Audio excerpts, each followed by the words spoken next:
La comunità o comune di Cadore ha origini antichissime. Sopravvissuta con i suoi pascoli collettivi vicinali e con la sua pieve anche durante il regime feudale, riacquistò autonomia agli inizi del Trecento.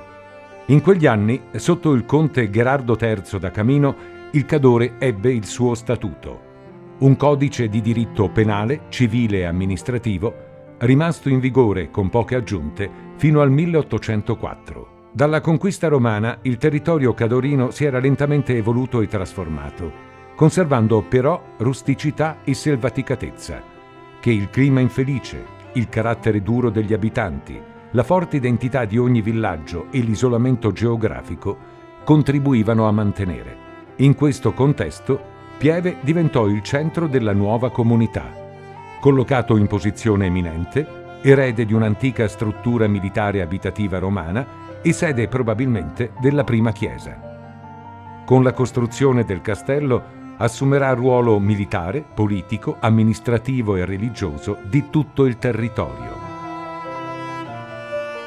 Alla mia destra vedete il castello di Montericco, il castello sopra Pieve di Cadore, il castello che dà il nome a questa terra, Catu Brigum, è la terra ai piedi di questo castello. Pieve di Cadore e il Cadore stesso presero il nome da questo luogo.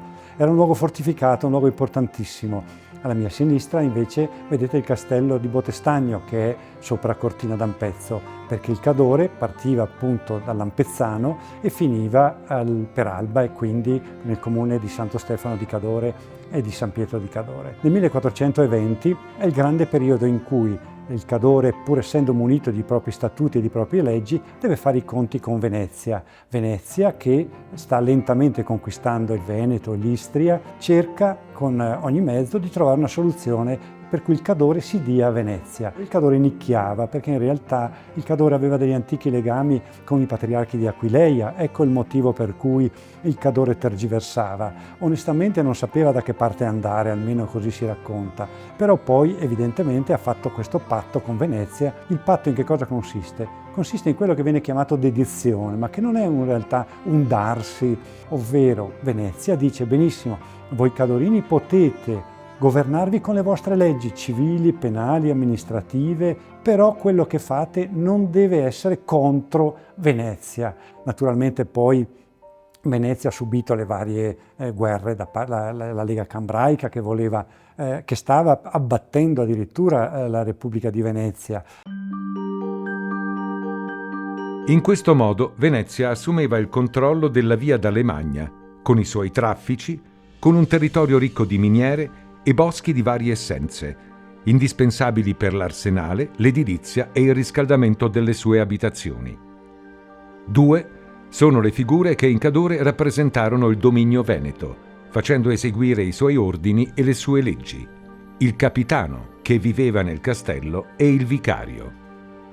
Sotto la Serenissima, il Cadore godette di una lunga pace, interrotta soltanto negli ultimi decenni del Quattrocento dal pericolo delle scorrerie turche e dall'invasione dell'esercito dell'imperatore Massimiliano d'Asburgo negli anni 1508-1511.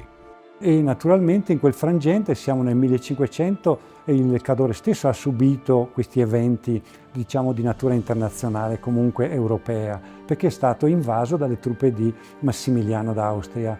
Le truppe veneziane d'inverno sono salite al passo Cibiana e hanno preso alle spalle le truppe austriache che avevano invaso il Cadore, mentre dal passo della Mauria scendevano le truppe dei friulani che hanno appunto chiuso le truppe austriache e le hanno massacrate, perché questo è stato veramente quello che è accaduto. Purtroppo poi dobbiamo pagare il prezzo di quello che è accaduto nel 1508, e cioè nel 1511 Massimiliano è tornato in forze, Venezia non era più in grado di intervenire e ha messo ferro e fuoco il Cadore fino all'Ozzo di Cadore. Quando voi girate il Cadore troverete delle chiese dedicate alla Vergine della Difesa, proprio perché alcuni comuni hanno eretto queste chiese per ricordare la salvezza da parte di chi non era stato invaso dal Massimiliano d'Austria e per ricordare quel frangente molto doloroso che è stata proprio una carneficina questa volta subita dai Cadorini. Venezia naturalmente poi cadrà con l'opera di Napoleone nel 1797, quando arriverà l'uomo fatale, come lo descrive Alessandro Manzoni.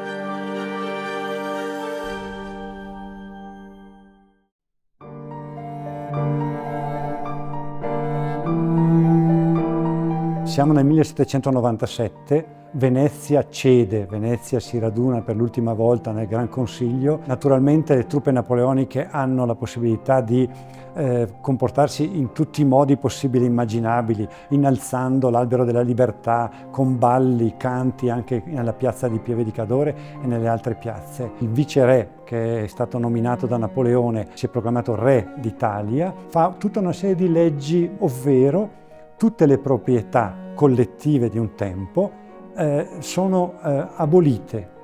Le proprietà delle regole, le proprietà della Magnifica Comunità sono abolite nella misura in cui lui dispone il trasferimento di tutti questi beni ai comuni che lui ha creato. La Magnifica Comunità è obbligata fisicamente a cessare la propria attività, che cessa nel 1806-1808 con la sua liquidazione. Però il fuoco della comunità sotto la cenere continuava a bruciare, perché i comuni erano consapevoli dell'importanza di questa organizzazione, di questa istituzione. Hanno cercato comunque di mantenere viva questa fiammella. Nel 1815 cessa il potere, di Napoleone e arriva l'Austria, che peraltro nel periodo dal 1797 al 1815 aveva governato il Cadore, perché Napoleone e l'Austria si erano scambiati i territori. L'Austria diventa veramente regno lombardo-veneto. Nasce il nuovo catasto. Che cosa fa? Intesta tutti i beni della collettività, quindi tutti i beni regolieri, ai singoli comuni, e questo creerà dei grandi problemi successivamente.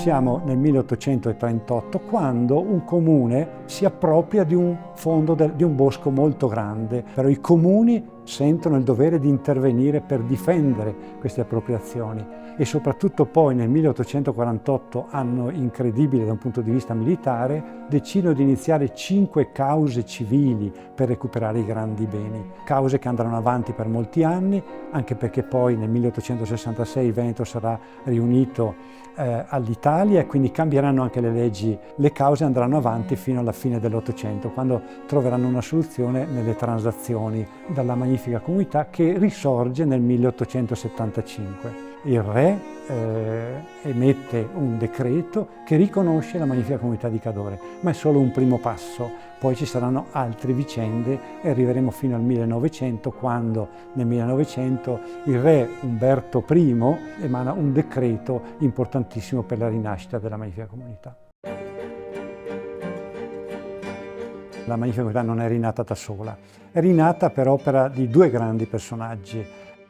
Uno è un sacerdote di Selva di Cadore, si chiamava Don Natale Talamini, un sacerdote combattente, un sacerdote che amava così tanto la sua terra da percorrerla fisicamente, ovviamente a piedi, per incitare i cadorini a difendere il proprio patrimonio, a non lasciarlo cadere nelle mani dei comuni, ma a salvarlo e soprattutto a salvare i beni della Magnifica Comunità di Cadore. Il secondo personaggio è Candido Coletti. Candido Coletti era un imprenditore, aveva costruito una dozzina di segherie lungo il Piave da Perarolo e oltre, e morendo ha lasciato tutto alla Magnifica Comunità per la ricostruzione della Magnifica Comunità. Oggi la Magnifica Comunità di Cadore non è solo un edificio antico sulla piazza di Pieve, ma è un luogo di incontro, di progettazione, di scambio di idee tra i 29 componenti del Consiglio che a titolo gratuito vengono e partecipano alle nostre adunanze. È un luogo dove gli studiosi, gli storici, le scuole vengono a fare didattica, a studiare la storia del territorio e a pianificarci un futuro. Il Palazzo della Comunità nei decenni passati ha visto la presenza di illustri personaggi. Il Principe di Piemonte, Alcide De Gasperi, Giulio Andreotti, Giovanni Spadolini. Memorabile l'Angelus recitato da Sua Santità San Giovanni Paolo II il 21 luglio 1996. Carissimi fratelli e sorelle, Sono lieto di recitare quest'oggi insieme con voi la preghiera dell'Angelus nella stupenda cornice di Pieve di Cadore, ridente cittadina ricca di storia, di operosità e di bellezze naturali.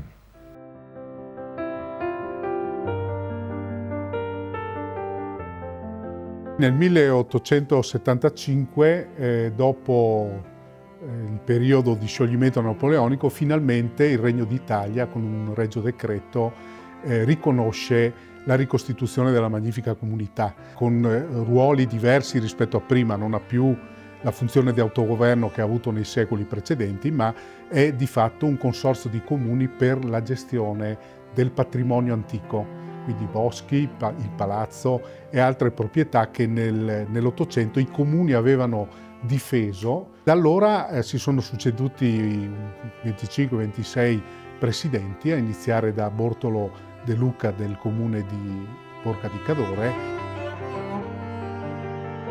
La Magnifica Comunità dal 1953 pubblica un mensile nato come idea condivisa con i comuni per portare la voce dei cadorini all'interno del territorio ma anche all'esterno. Continua a essere pubblicato, che è una voce autorevole di questo nostro territorio, che cerca di portare all'attenzione anche esterna quelle che sono le problematiche ma anche i punti di forza di questo nostro Cadore.